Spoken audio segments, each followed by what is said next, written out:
Je vous salue tous. Vous le savez certainement, si vous avez été à l'écoute lors de la dernière émission, nous allons parler des prophéties aujourd'hui encore parce que nous n'avons pas encore dit tout ce que je compte dire au sujet des prophéties.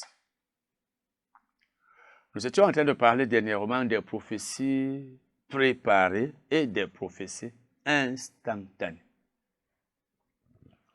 Dans une prophétie, c'est Dieu qui parle par une personne. C'est Dieu donc qui fixe le moment de la prophétie. On ne programme pas les prophéties. C'est Dieu qui dit à la personne qui doit parler qu'est-ce qu'elle doit dire.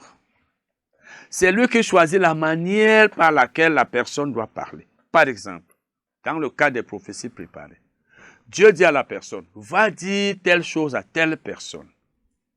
Et la personne part lui transmettre le message. Peut-être après un jour, peut-être après une semaine. Maintenant, Dieu peut aussi faire que le Saint-Esprit sorte les paroles de la bouche de la personne une fois, sans que la personne ait besoin de se préparer. C'est ça les prophéties instantanées. C'est moi qui appelle ça ainsi. C'est ce que nous allons donc continuer de voir. La dernière fois, nous avons lu Acte 13. Je vais résumer d'abord le début. La Bible nous dit au verset 1, Acte 13, verset 1, la Bible nous dit que il y avait à l'église d'Antioche des prophètes et des enseignants de la parole de Dieu. Ils étaient là, à l'église d'Antioche, des prophètes et des enseignants. Elle dit au verset 2, pendant qu'ils servaient le Seigneur dans leur ministère et qu'ils jeûnaient, le Saint-Esprit dit, mettez-moi à part Barnabas et Saul pour l'œuvre à laquelle je les ai appelés.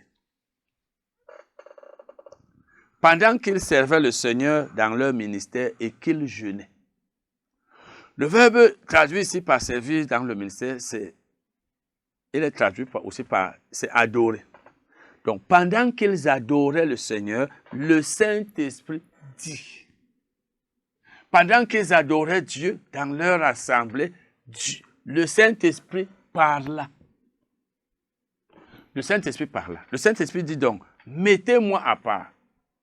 Le Saint-Esprit n'a pas parlé à partir d'un mur. Pour que le Saint-Esprit parle aux hommes, comme dans ce cas-ci, il faut qu'il soit en l'un d'eux. Donc, ça veut dire que ce jour-là, pendant ces prophètes et ces enseignants, l'un d'eux a prophétisé. L'un d'eux a dit, ainsi parle le Seigneur, ou bien il a dit ça de quelle manière, des paroles sont sorties de la bouche de cette personne, et Dieu était en train de s'adresser à toutes les personnes là présentes. Donc, c'était une prophétie instantanée. Parce que de façon subite, de façon brusque, je veux dire, de façon brusque, quelqu'un s'est mis à parler. Et il a dit, donc comme nous avons vu ici, le Saint-Esprit, quelqu'un a commencé à dire, mettez-moi à part Barnabas et Saul pour l'œuvre à laquelle je les ai appelés. Mettez-moi à part. C'est ce que le Saint-Esprit avait dit. La personne par qui le Saint-Esprit avait parlé n'avait pas su au commencement, au début, n'avait pas su qu'il y aurait cette parole. Elle ne s'y attendait pas. Ils étaient là tout simplement parce que l'atmosphère d'adoration, je vais en parler, a permis au Saint-Esprit de se manifester et de parler par l'une des personnes présentes. C'était une prophétie instantanée. Ce n'était pas la personne qui avait décidé de dire ce qu'elle voulait. Elle n'avait même pas eu le temps de se préparer. Elle s'est seulement rendue compte qu'instantanément, des paroles sortent. Peut-être qu'elle ne s'est même pas rendue compte. Peut-être c'est après qu'elle s'en est rendue compte. Des gens ont écouté. Et c'était une prophétie. Et la Bible dit, la prophétie, il disait, dans la prophétie, la personne, mettez-moi à part Barnabas et Saul pour l'œuvre à laquelle je les ai appelés. Ça veut dire que Dieu était en train de demander à Barnabas et Saul, qui faisaient partie des prophètes et enseignants de l'assemblée, Dieu était en train de leur demander donc de commencer le ministère apostolique. Donc de quitter l'église et d'aller commencer à prêcher ici et là. Et c'est ce qui a été fait. Vous voyez donc que Dieu a voulu que le Saint-Esprit parle. Et il a parlé instantanément. Il a parlé instantanément. Celui qui a parlé ne s'attendait pas à cette parole. Il ne s'y attendait pas. il a parlé et Barnabas et Saul ont été mis à part. Donc, c'était une prophétie. C'était une prophétie. Nous allons lire. Et là, une prophétie instantanée, je dis bien. Lisons Acte 21, versets 10 et 11. Comme nous étions là depuis plusieurs jours, un prophète nommé Agabus descendit de Judée et vint nous trouver. Il prit la ceinture de Paul et se lia les pieds et les mains et dit, « Voici ce que déclare le Saint-Esprit. » Voici ce que déclare le Saint-Esprit. Il n'a pas dit, voici ce que je déclare. Il a dit, voici ce que déclare le Saint-Esprit. Et nous savons que le Saint-Esprit parle de la part de Dieu. Jean 16, verset 13. Ça veut dire, il était en train de vouloir même dire, voici ce que déclare Dieu. Ou alors, ainsi parle l'Éternel. C'est la même chose. L'homme à qui appartient cette ceinture, les Juifs le lieront de la même manière à Jérusalem et le livreront entre les mains des païens. Le livreront entre les mains des païens. C'était une prophétie. Qu'est-ce qui se passe là ici maintenant? Des deux choses l'une. Celui qui avait parlé ici, c'était le prophète Agabus. Le prophète Agabus. Alors, ce prophète-là a déclaré des choses. Maintenant, il était là avec les Paul et autres. Peut-être que Dieu lui avait dit à l'avance. Peut-être que Dieu lui avait dit à l'avance d'aller là où se trouvaient Paul et les autres et ses compagnons et de dire cela. Dans ce cas, cette prophétie aurait été préparée. Mais il pouvait aussi le lui dire à l'instant même. Donc le Saint-Esprit pouvait lui demander pouvait se mettre à parler directement. Voilà donc. En fait, ici, là, peut-être qu'il avait été prévenu. Peut-être Dieu lui avait dit, je veux dire, va dire ceci. Peut-être qu'il est venu même dans la ville pour transmettre le message. Peut-être c'est là où il était à l'instant que Dieu lui a dit, dis ceci. Là, la Bible ne nous dit pas clairement, mais une chose est sûre, c'est que c'est Dieu qui lui a parlé. C'est le Saint-Esprit qui a parlé par Agabus. Mais est-ce que le Saint-Esprit lui avait dit ça avant? Il est seulement venu leur dire, voici ce que déclare le Saint-Esprit. Ou alors, pendant qu'il était là, c'est là où le Saint-Esprit lui a dit. Dans les deux cas, il y a eu préparation, mais dans le premier, la préparation était longue, parce que le Saint-Esprit lui aurait dit, va dire ceci dans telle ville. Mais dans le deuxième cas, la préparation était courte, ça veut dire que dès que Dieu lui a dit, il a dit certainement là, ou alors quelques minutes après. Nous allons maintenant parler du don de prophétie. Le don de prophétie. Le don de prophétie. Je vous ai dit dernièrement que la prophétie, le mot prophétie dans le Nouveau Testament désigne toujours, donc dans tous les versets du Nouveau Testament, où vous voyez le mot prophétie, il désigne soit le don, soit ce qui est prophétisé. Il désigne le don, c'est-à-dire le don de prophétie, le fait de parler de la part de Dieu. Mais il désigne aussi ce qui est dit, c'est-à-dire la chose elle-même, le contenu des paroles divines transmises à une personne. Le contenu. C'est ça qui est aussi appelé prophétie. Dans tous les versets du Nouveau Testament où vous voyez le mot prophétie apparaître. Nous allons donc parler du don de prophétie, comme je l'ai dit. Alors, le don de prophétie, il y a le simple don de prophétie. Nous allons voir ce que c'est tout à l'heure. Il y a le don de prophétie qui s'attache ou alors qui existe dans le ministère et dans la vie du prophète, le vrai prophète. Le vrai prophète du Nouveau Testament. Vous savez, le ministère de prophète est très sollicité aujourd'hui. On ne devrait même pas solliciter un ministère. On est prophète ou on est dans tel ministère. Aujourd'hui, beaucoup de gens choisissent. Le ministère du prophète, donc, il y a une différence entre le don du ministère du prophète. Le don de prophétie dans le cadre du ministère du prophète, c'est un don qui a beaucoup plus d'autorité. Et il est prédictif. Ça veut dire, quand c'est le prophète qui prophétise, il est possible qu'il dise des choses futures. Alors que quand c'est un simple don de prophétie, qui peut être exercé, utilisé par un tout chrétien, eh bien, il n'y a pas de prédiction. Le chrétien ne dit pas les choses futures. Le chrétien ne dit pas les choses futures. Nous allons donc parler du simple don de prophétie. Le simple don de prophétie. Le simple don de prophétie peut être exercé par tout chrétien. Puisque c'est Dieu qui fait prophétiser. C'est Dieu qui donne les paroles de prophétie. C'est Dieu qui les donne à la personne. C'est Dieu. Donc, tout chrétien peut prophétiser, mais tout chrétien n'est pas prophète.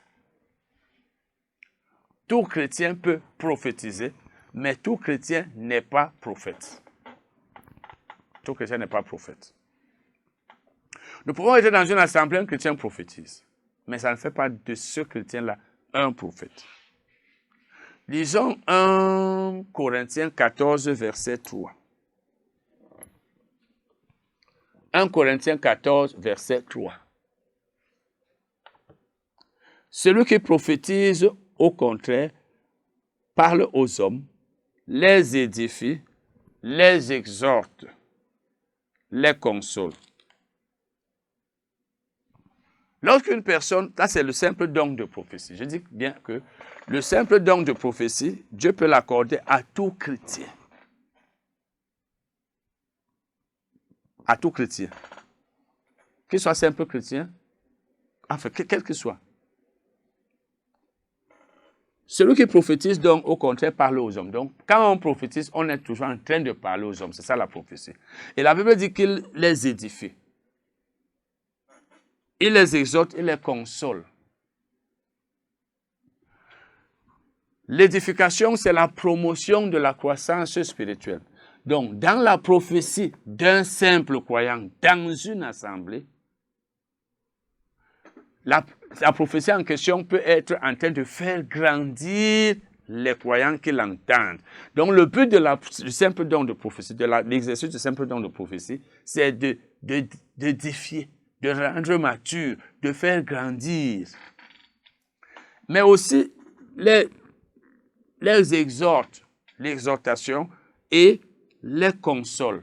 L'exhortation. Le mot exhortation est aussi traduit par encouragement. Lorsqu'on exhorte une personne, on l'encourage à aller de l'avant, à faire quelque chose qu'elle faisait. Donc, le simple don de prophétie rend mature, il fait grandir spirituellement. Non seulement ça, il encourage. L'encouragement, c'est par rapport au futur, mais il console également. La consolation, c'est par rapport au passé et particulièrement par rapport à un événement malheureux. Par exemple, lorsque Dieu te console, c'est pour te dire, vraiment, ce problème que tu as eu, ça va passer, je suis avec toi, je ne t'abandonne pas. Là, c'est... En fait, la consolation, c'est que tu as eu un malheur et Dieu te console un peu pour te calmer, pour que tu oublies cela. Or, l'exhortation, c'est par rapport au futur. Donc, ce sont les trois conditions et les trois seulement que peut remplir le simple don de prophétie. Le simple don de prophétie se limite à ces trois choses. Si quelqu'un ne te fait pas grandir par sa prophétie, s'il ne te console pas et s'il ne t'édifie pas, sa prophétie pourrait ne même pas venir de Dieu. Parce que ça, c'est les trois choses que fait une prophétie authentique. Une prophétie authentique. Nous allons maintenant lire ce verset dans la version Darby. Mais celui qui prophétise parle aux hommes pour l'édification et l'exhortation et la consolation. Paul était en train de s'adresser à l'église de Corinthe. Ça, c'est directement à eux qu'il s'adressait. Mais il s'adresse aussi à nous tous aujourd'hui. Et il s'adresse à tous les chrétiens jusqu'à ce que Jésus revienne. Ce qu'on constate ici, c'est que, puisque dans le simple don de prophétie, on console, on exhorte, on édifie, il n'y a pas de révélation dans le simple don de prophétie. Il n'y a pas de révélation. Puisque la révélation consiste à annoncer à l'avance quelque chose qui va arriver. Ici, là, quand on console, on n'annonce pas quelque chose qui va arriver. Quand on édifie, on n'annonce pas quelque chose qui va arriver. Et quand on exhorte, non plus. Donc, il n'y a pas de révélation, il n'y a pas de choses cachées que le simple don de prophétie soit en train de révéler. Parce que la révélation, c'est le fait de montrer aux gens, de faire connaître aux gens les choses qui sont cachées. Dans le simple don de prophétie, donc, on ne te révèle pas une chose que tu es cachée, parce que quand on te console, ce n'est pas pour te révéler quoi que ce soit. Ça, c'est le simple don de prophétie. Le simple don de prophétie. Par contre, dans le don de prophétie du ministère du prophète, on peut révéler quelque chose. On peut révéler. Ça veut dire on peut dire les choses futures. Les choses qui ne se sont pas encore passées. On peut les dire dans le don de prophétie du ministère du prophète. Et puis le ministère du prophète, son don de prophétie, a plus d'autorité. Il a plus d'autorité. Donc, le prophète peut venir et dire une chose cachée, une chose qui va arriver. Une chose qui va arriver. C'est prédictif. Il annonce à l'avance. Nous allons lire Acte 21, versets 8 et 9. Acte 21, versets 8 et 9. Nous partîmes le lendemain et nous arrivâmes à Césarée. Étant entrés dans la maison de Philippe, l'évangéliste, qui était l'un des sept, nous logeâmes chez lui. Nous logeâmes chez lui. Il avait 4 filles vierges qui prophétisaient. Ce n'étaient pas des prophétesses, mais elles prophétisaient. Elles prophétisaient. Elles prophétisaient. Elles n'étaient pas des prophétesses. Et là, c'était le simple don de prophétie.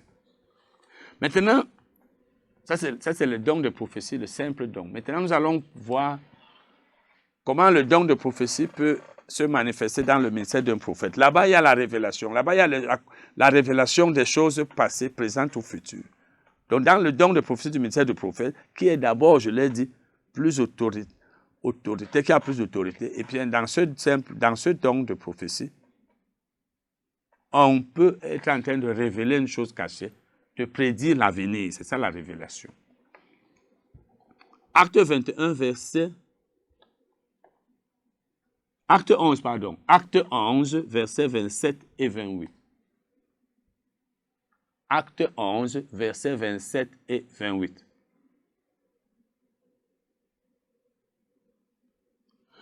En ce temps-là, des prophètes descendirent de Jérusalem à Antioche.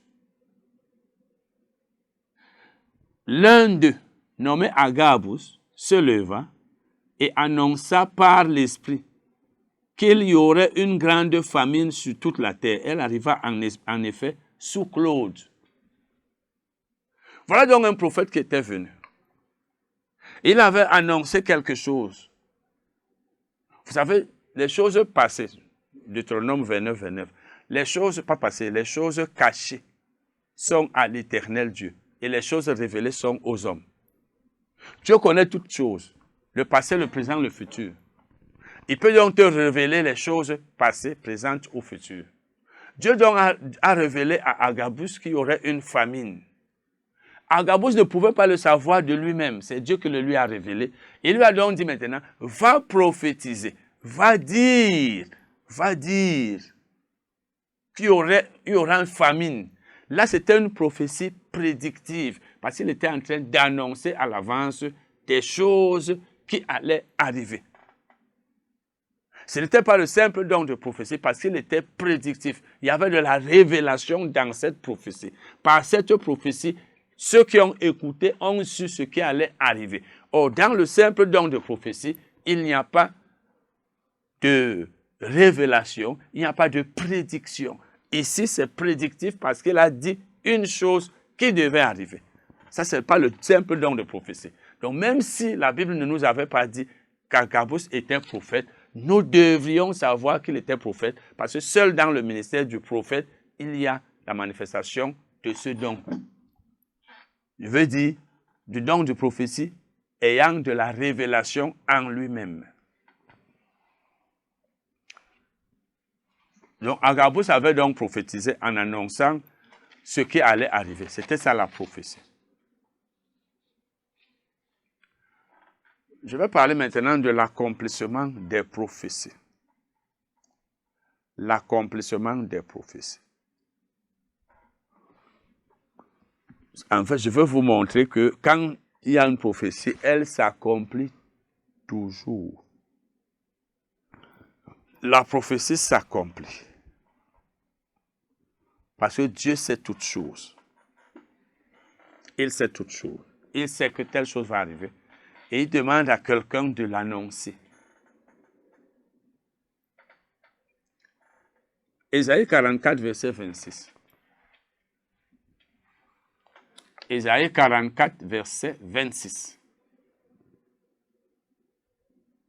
C'est Dieu qui parlait ici par Ésaïe. Je confirme la parole de mon serviteur et j'accomplis ce que prédisent mes envoyés. J'accomplis ce que prédisent mes envoyés. Voyez, quand Dieu dit ici, je confirme la parole de mon serviteur. La confirmation de la parole ici veut dire quoi? Voulait dire quoi? Le serviteur, Dieu dit la parole de mon serviteur. J'ai déjà entendu des prédicateurs mal interpréter cela. Un prédicateur qui dit, Dieu confirme sa propre parole et confirme la parole de son serviteur. Comme pour dire que la parole du serviteur de Dieu est à part. Ce que Dieu voulait dire ici, c'est que mon serviteur que je vais envoyer et à qui je vais demander de vous dire telle chose, lorsqu'il vous l'aura dite, eh bien, je confirmerai cela. Donc, il dira ce que je lui ai demandé de vous dire, et moi, je confirmerai, je montrerai que c'est moi qui l'ai vraiment envoyé, et ce qu'il vous a dit à l'avance va s'accomplir. Mais ce n'est pas lui-même qui a inventé, c'est ma propre parole. Nous allons nous arrêter là pour aujourd'hui, chers téléspectateurs. Rappelez-vous qu'il y a beaucoup de livres, il y a beaucoup de livres, si vous voulez bien acheter les livres de l'enseignant, c'est Jean-Claude qui est en train de vous parler, les bijoux, les vêtements et les coiffures de la femme. Il y a Satan, les démons et leurs œuvres, il y a la démangeaison d'entendre, je veux dire, les chrétiens sont-ils sous les malédictions? Et dans les liens, il y a aussi ce livre-là, la démangeaison, d'entendre des choses agréables, même s'il n'est pas ici en ce moment. Il y a l'appel, les dons, les talents et le but de la vie. Tome 2, il y a aussi le tome 1. La prière de la foi. Et donner et recevoir dans le royaume de Dieu. Nous allons nous arrêter là pour aujourd'hui. Amen.